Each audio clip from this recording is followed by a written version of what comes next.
The fact is, the future of our industry is hinging on the talent that we can draw from.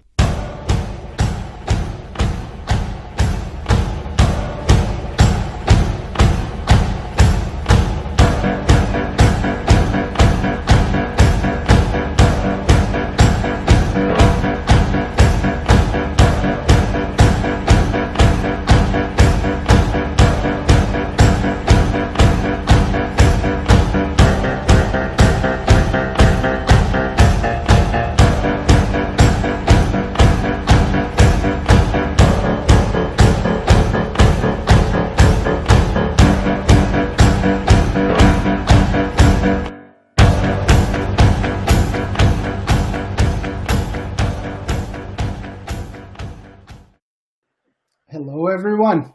So we are here for this panel about bravery, and which is a very important theme for our business and something that we have been discussing for decades. So we have a wonderful group of panelists here with me today, and I'm going to introduce them one by one as they connect here.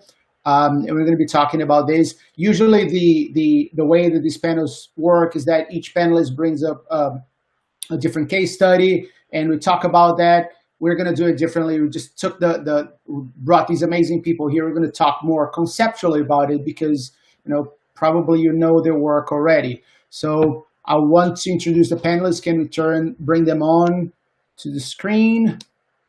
People in the background. Let's say, is everyone on board? Okay, I can see Madonna. Hello, Madonna. Hello. And I can see Jayanta. Great. I'm going to introduce everyone, probably seen them and read about them and saw all the work we have done, but we're going to talk about each one of them separately. But I want to, before we start to talk as a group, kind of make one big question for each one. So the subject of the theme of our conversation today here is bravery, right? And when I think about bravery, if you think of bravery in terms of any story in a movie or a book or a song, whatever, there's always two elements that are very important to consider. One is risk, the other one is worthiness, right? There's bravery is related to some act of courage, some act of defiance of your own fears. So if there's not risk and there's not worthiness, there's no bravery.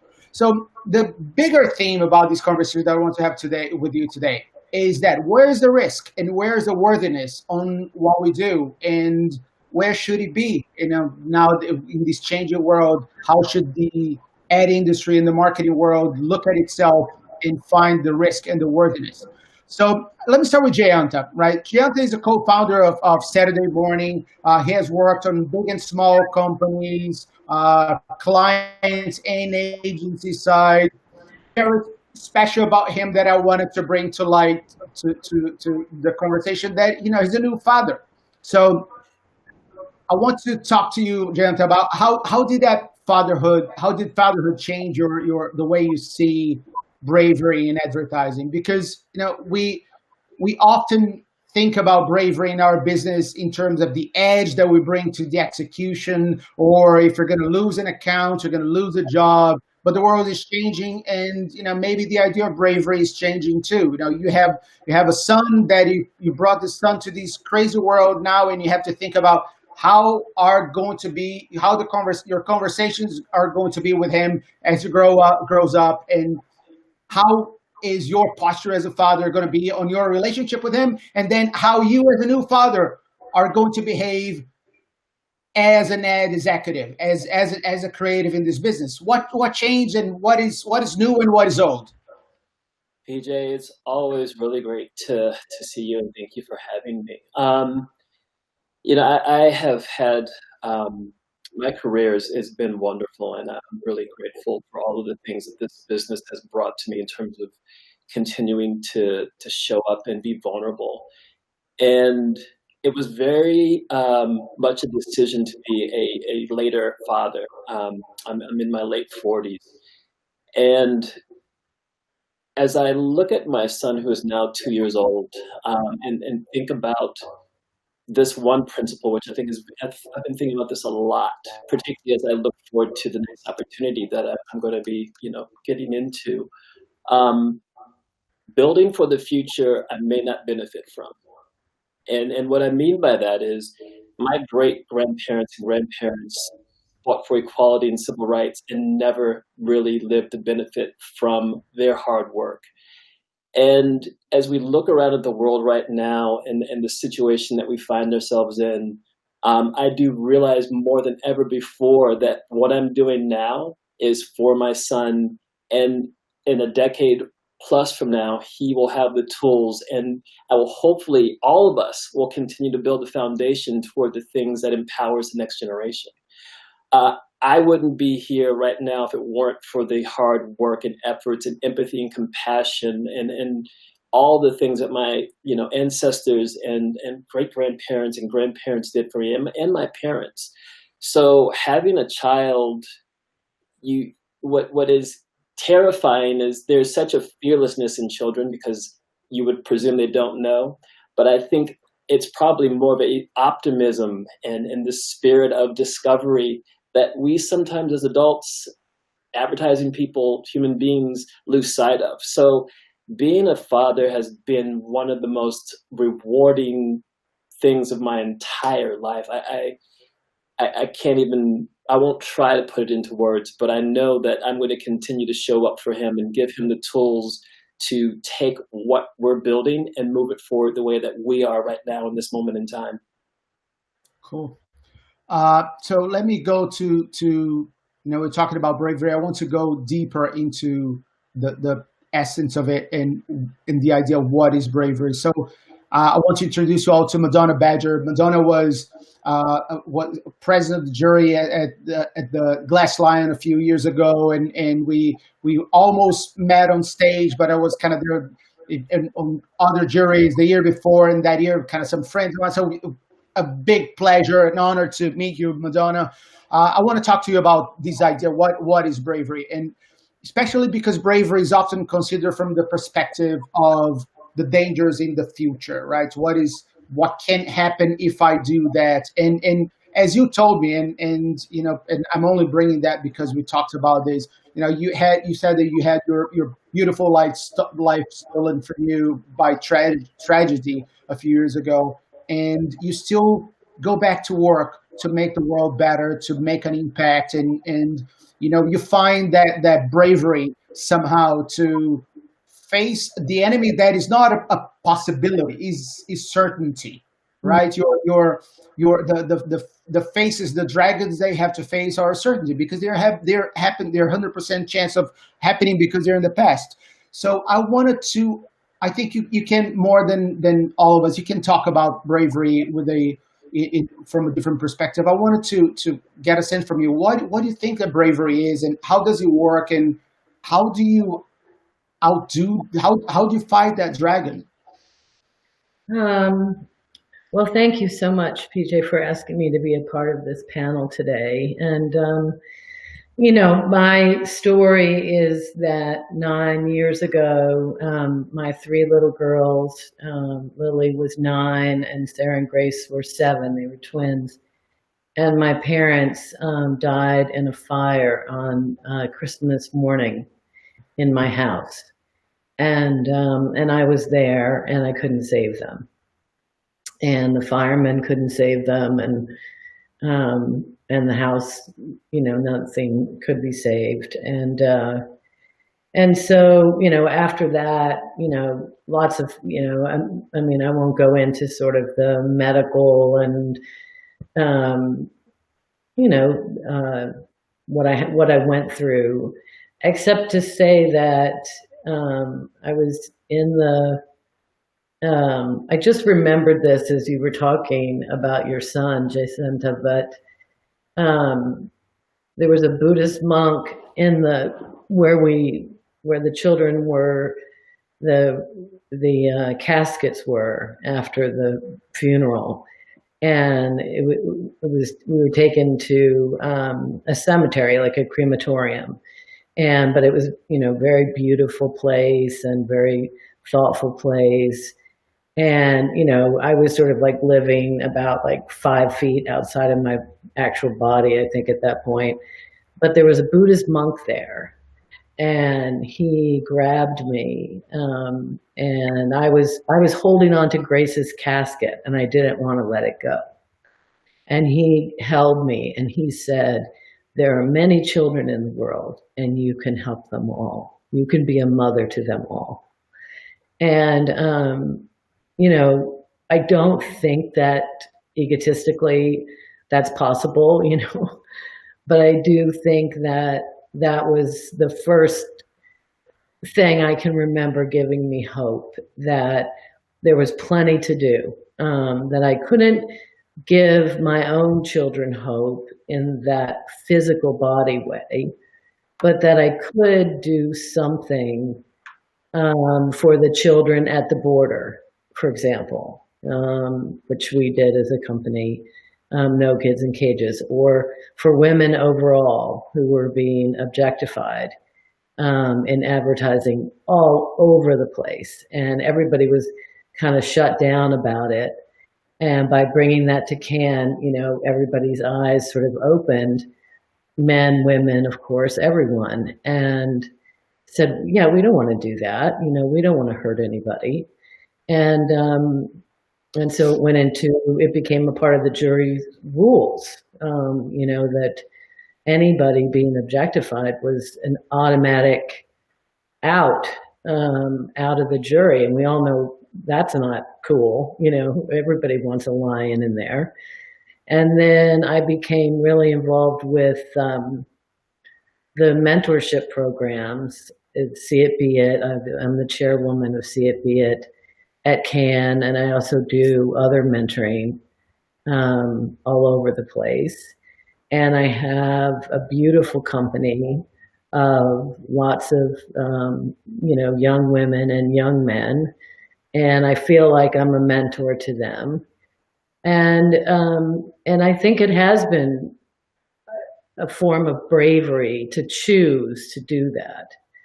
There is a choice in bravery, because either you're passive and you can only feel sorry for yourself, and you can't push past that, which I've done, and I've been there a lot. But that kind of passive feeling doesn't feel good. But the feeling of choice, of making a choice to have courage, and making a choice to be brave and to try something new, no matter what it is, to have the bravery. We were talking, PJ, about a young woman having the bravery enough in a meeting to sit up and say, we're in the third round of creative, and I'm the most junior person here, and I think this sucks. I think we can do much better. I mean, that's a form of bravery, to go for the job, to try, to do what Burger King did is a form of bravery, a big form of bravery, to say, this is the world we live in. And so, I know that my story is really, really, really, really overwhelming, but it's okay if it's not the most we don't need to make it the most overwhelming topic of this thing. I love the bravery of somebody applying for a job. I love the bravery of somebody, going out in a parade in a demonstration or voting.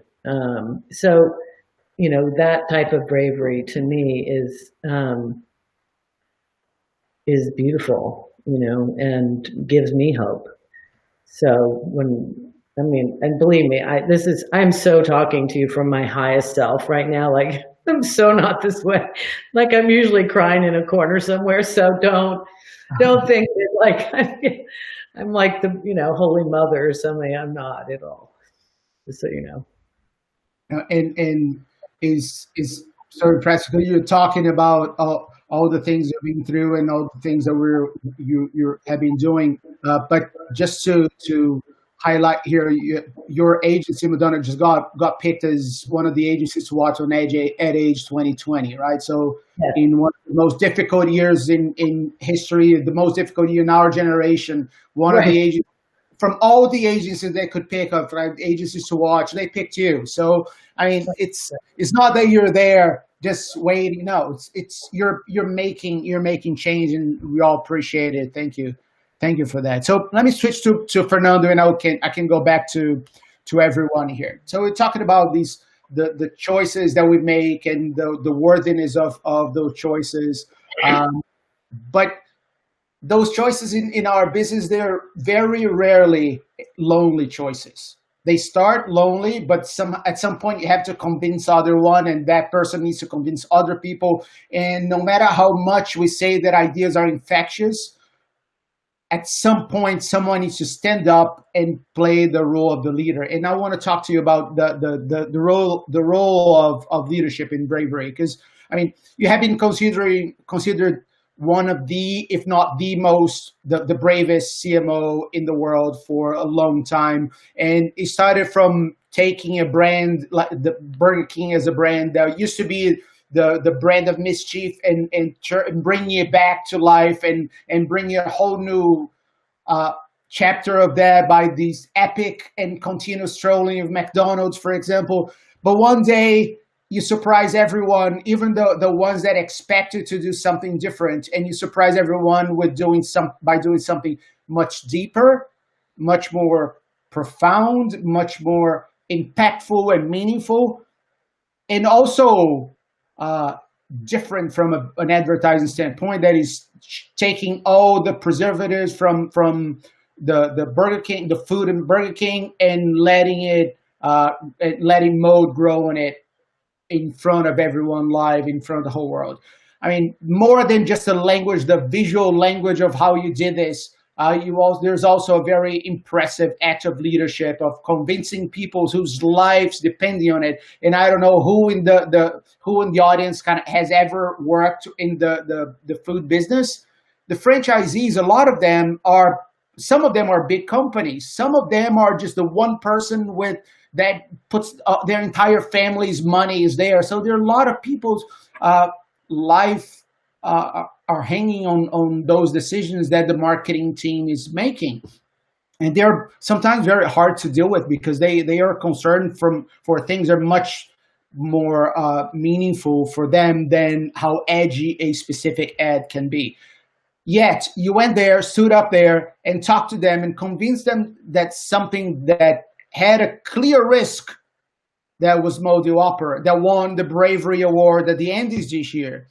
And Jayanta and I were in the jury, and you saw it. It was all like that kind of discussion was very important. But you somehow got in front of these crowds whose livelihoods depend on it, and convinced them that was worthy of that act of bravery. Can you tell us the story? How did you get to do it? Because everyone talks about the stories of the agencies who did that, but how did you stand up in front of them and convince them all to join? And also, when did that idea of taking the preservatives off came to you or to anyone else? Tell me the story behind that. Yeah, so thanks for having me. It's a real honor to be joining this one. Like when I received the invitation, I would have accepted anything that PJ invites me to do. But when I saw that you two guys were joining, I was like, really, like me in there? Like, yeah, well, I will come. It's an honor to be part of this one. And thanks for the Andy to always like keeping tabs with me and invite me as much as possible to participate on events and all that. So to me, the definition of bravery is to do something even when you are afraid. You know, like lots of people come to me and they say like, oh, you guys are fearless, you do anything. And it's really not like that. You know what I mean? We are not fearless at all. Like every time we do something like Moji or Burning Stores or Wapa the Tour or some of the other things that we did, like the entire marketing team is like holding hands and very nervous. We put Andy Warhol eating a Whopper on a Super Bowl without music, without anything for 45 seconds, So, and I think that to get to Moji Whopper, it was a journey. That's the thing that people need to understand. The first thing that we did was not Moji Whopper. The journey started with us aligning internally on what the strategy is, what we're trying to accomplish here as a brand and as a company, aligning on what the positioning of the brand is, with me leading the way and helping people understand the consequences of the choices we were making in terms of that positioning.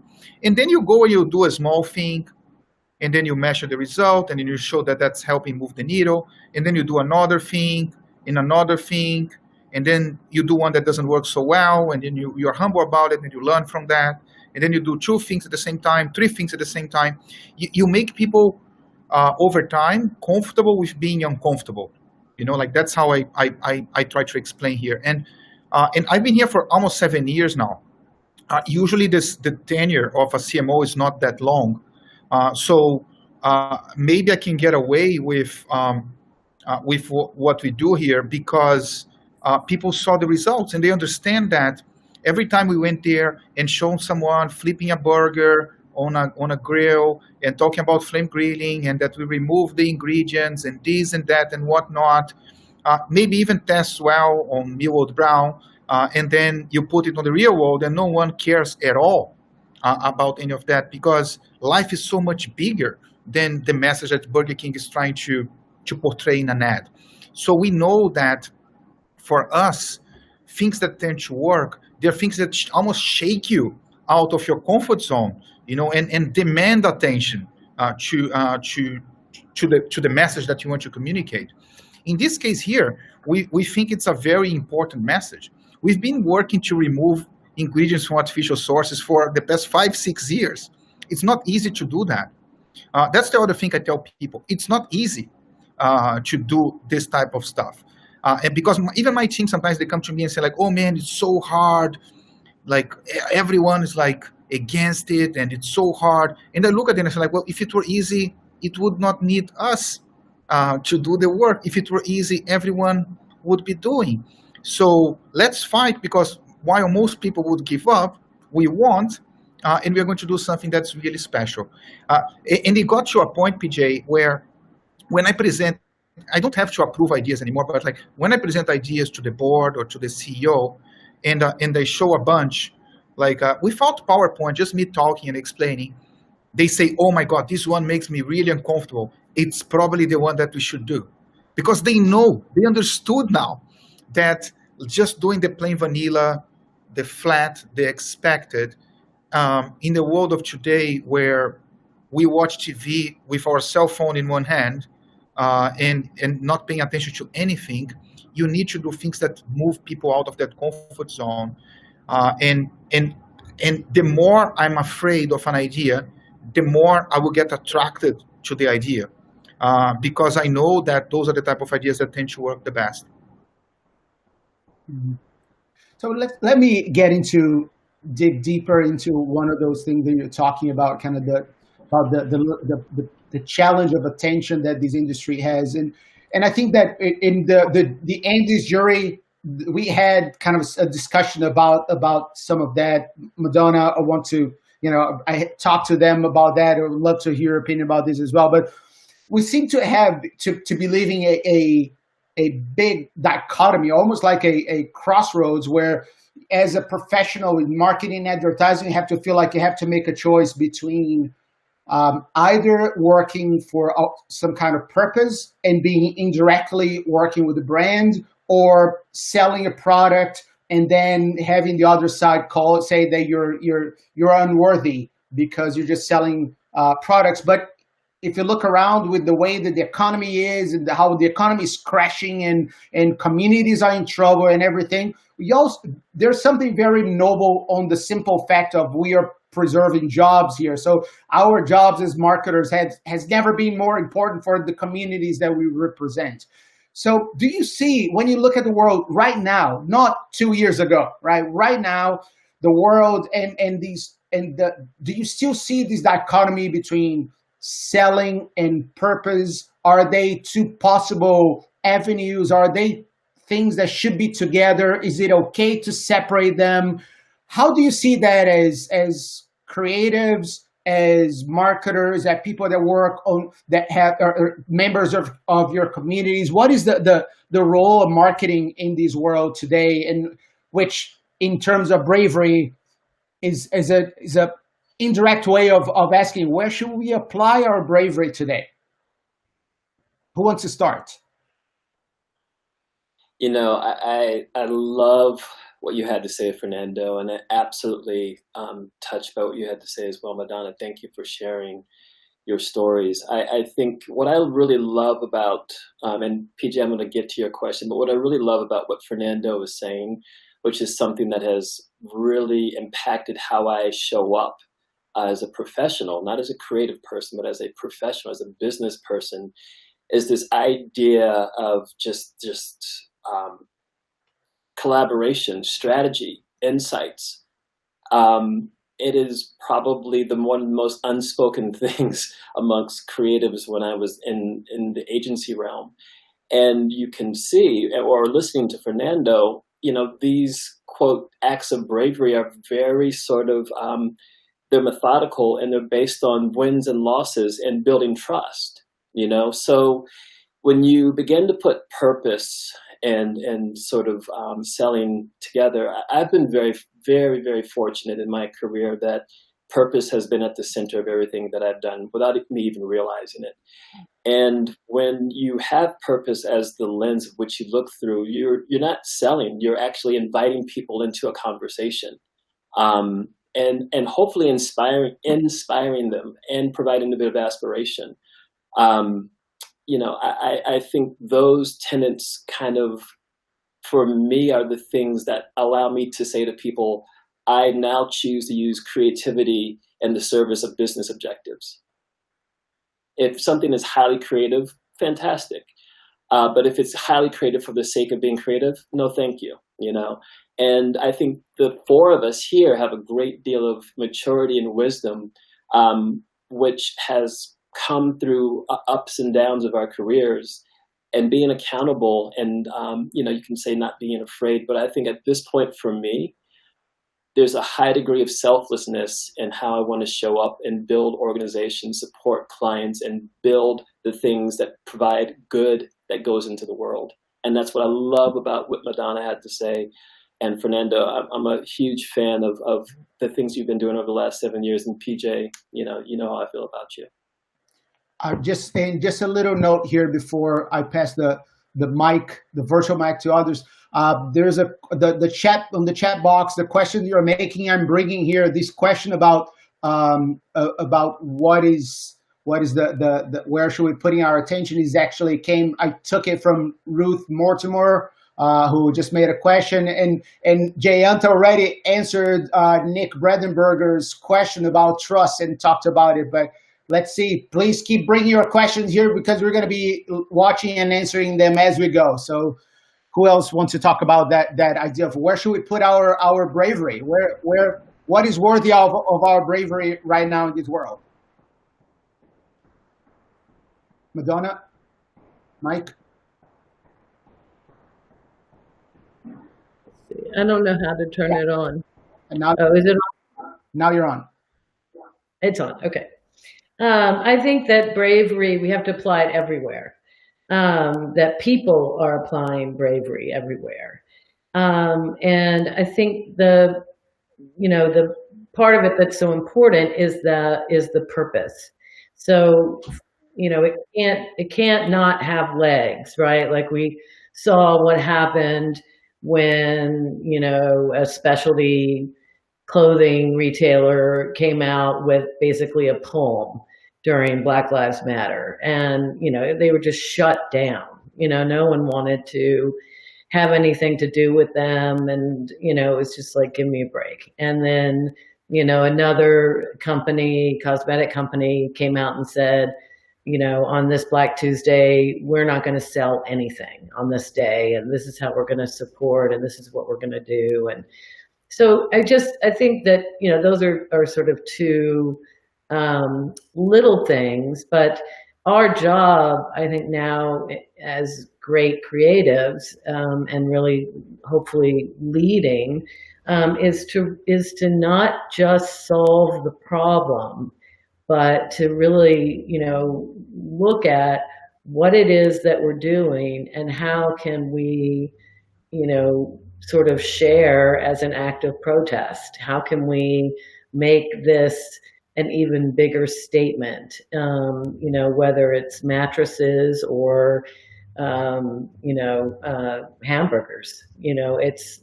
They all are a part of our existence, and I think that people are looking for meaning, and that if we aren't providing them meaning,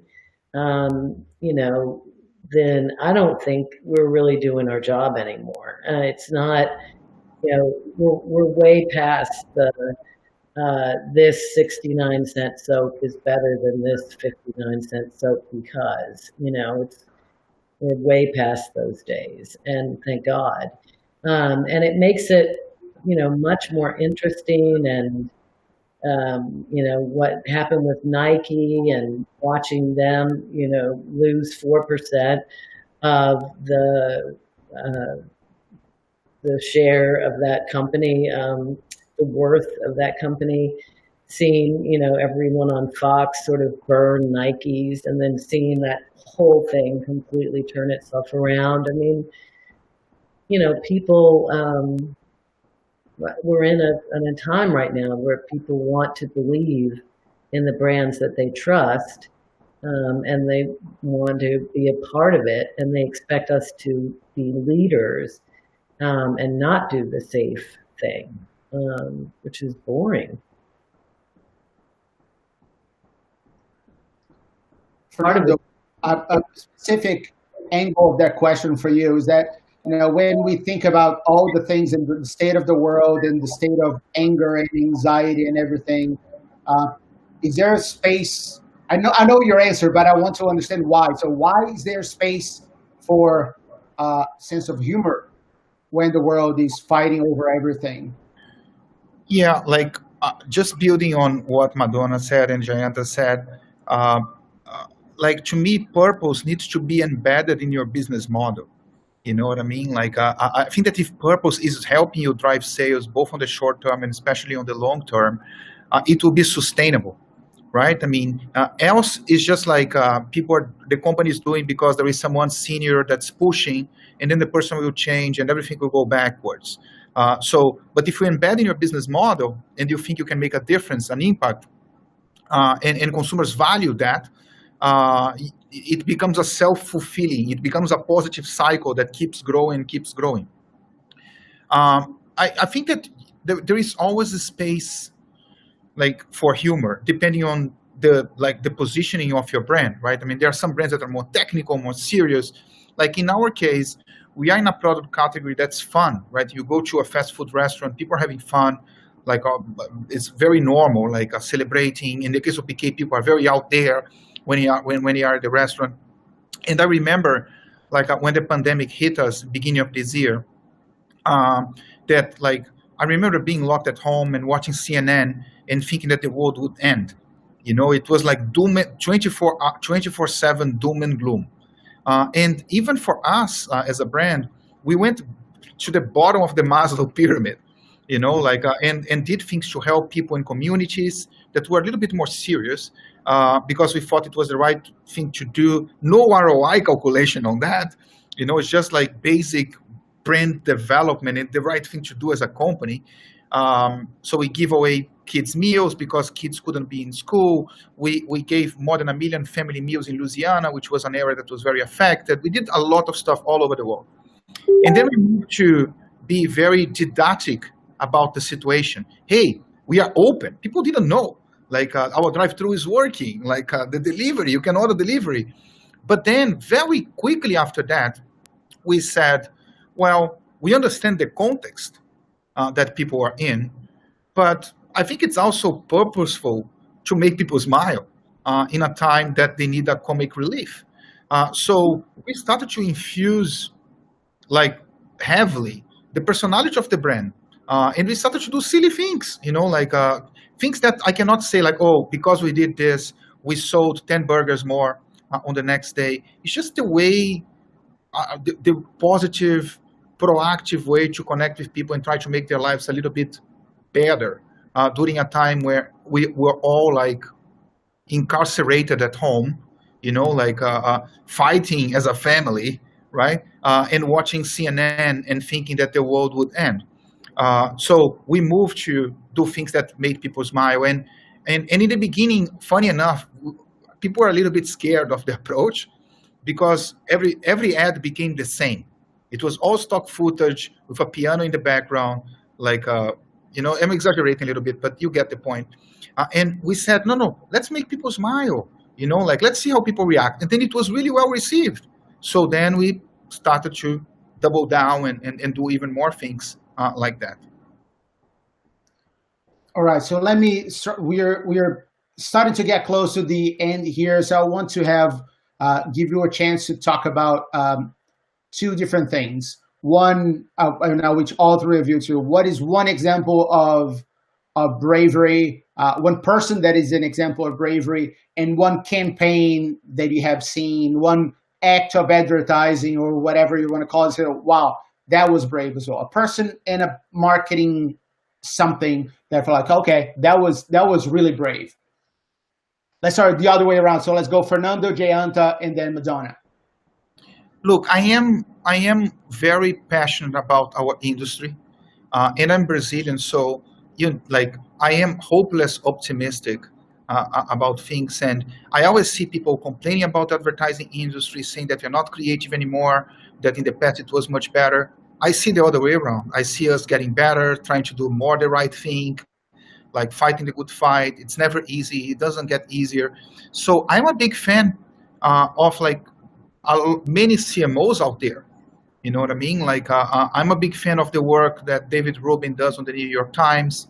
I'm a big fan of the work that that Nike does. And I'm when I say I'm a fan, I'm a real fan. Like I'm not jealous about the work. I want them to do better work. I love the work that many of the brands do in my category. I think McDonald's does great work, KFC does great work, Wendy's does great work, and I want to see more of that work. And when I talk to the CMOs, it's clear to me that there is we have a good wave of CMOs that are diverse. It can always be more diverse, obviously, but that they are diverse. They come from different schools of thinking, and they have the courage to do things that will really move the needle in terms of the of brand perception. In terms of what I think I did or campaigns that I participated. I mean, you spoke about Moldy Whopper. I think Burning Stores was like. I think Burning Stores also won the Bravery Award on the Andy. The Andy guys can fact check me on that one. But it was like, it's probably less risky than Moldy, but it was at early days on the journey. So I was deeply scared when we did that. Unfortunately, it went well and helped us continue to build the case for us to do more things that scare us. Awesome. So Jayanta, an example of bravery and of a person that was brave in a campaign you felt like that was really brave. Yeah, I'm going to take this on a little bit differently. So I think an act of bravery that I would love to see more across the entire industry is just the hiring of more diverse talent, African Americans specifically. I think it would be an act of bravery for agencies to not make diversity grabs, as we've seen and kind of been highlighted over the last few months. I think it would be an act of bravery for tech companies to support African Americans and women across the board at very high levels of leadership. I think it would be an act of bravery for brands to do the same. That's the act of bravery that I'm actually really encouraged to want to see more of and be a part of as well. And to be honest with you, and not to be that guy, but I wouldn't say that advertising is the thing that is I'm looking for bravery. I'm not anymore. Mhm. I'm happy to contribute. But I do think an individual that I absolutely admire is Jack Dorsey, and he's been doing some amazing acts of bravery through his charitable contributions to diverse people, and he contributed or is contributing $1 billion of equity from Square, and to support research for COVID, and to also, once this really awful pandemic has gotten to a place where we can find some normalcy, to then use that money to help women in STEM. And I guess just for fun, I think an act of bravery was probably from the Prince estate, who just released the Sign of the Times Super Deluxe Edition with a ton of music that Prince had intended on releasing, and they basically made him not do it. And I think that was a pretty brave act. But again, I'm going to double down on the advertising industry, the tech community, and brands at large to really take this idea of hiring, not an idea, to hire more diverse talent at the executive level, at the management level, at every level. And an act of bravery for those of us that look like me that are in these places, keep the door open to management, to middle management, to the educational systems, and to the communities. This is where I think we're going to find innovation and creativity and really push this world forward. That's my opinion. Perfect. Madonna, any last words on examples of bravery that you wanted to bring that we should look at? I have two, but I don't have good name memory anymore. So the NFL commissioner, what's his name? Do you remember his name? Anybody? Roger, somebody? Anyway, the NFL commissioner who put down Colin Kaepernick and said, it was terrible that people were kneeling, etc. And he came back and he said, "I'm sorry, I was wrong. That was wrong of me." And of course, we as NFL football, of course, we accept and want for players to kneel until we have more justice and fairness in the world, especially between law enforcement and Black men, but all Black people. And if that wasn't true, I don't really care. But I think that it affects so many people, for him to say that he was sorry, and to try to make that difference. And I think those kinds of mea culpa actions really do help this world. The other thing is the company. It's called Free the Bid, and it's a friend of mine who started it. Who, of course, I can't think of her name because I'm the worst. And I think it's all the antidepressants they give me. But Alma Harrell, I think, Alma Harrell. And anyway, what she has done for women in every level of directing, of all of the behind the scenes making of what it is that we do, and is now starting a more diverse section as well of Free the Bid, and just getting that completely into a more justified or more 50-50 kind of a place, I think would make a huge difference. And I think that was a very brave thing to do. And big brands like Procter and Gamble, have taken that idea and said to all of their brands, "Hey, you guys need to think about this and do this." So that's two for me. Awesome. We are at the exact end of our time here. I want to thank you all for your time. I took notes as you're talking here, trying to define like bravery is the choice. May have done a bad poor job here, but bravery is the choice to do what you must, even when part of you doesn't want to. And I think that requires that flash of enthusiasm that makes you see the good things on the other side of the challenge. And I want to thank all of you for lightening my enthusiasm and giving me so many ideas and perspective that to come back to work tomorrow, you know, all those things, the wonderful things that we can do here with the power that we have at our hands. So thank you very much. I hope that you, the audience, liked it as well, and see you the next time.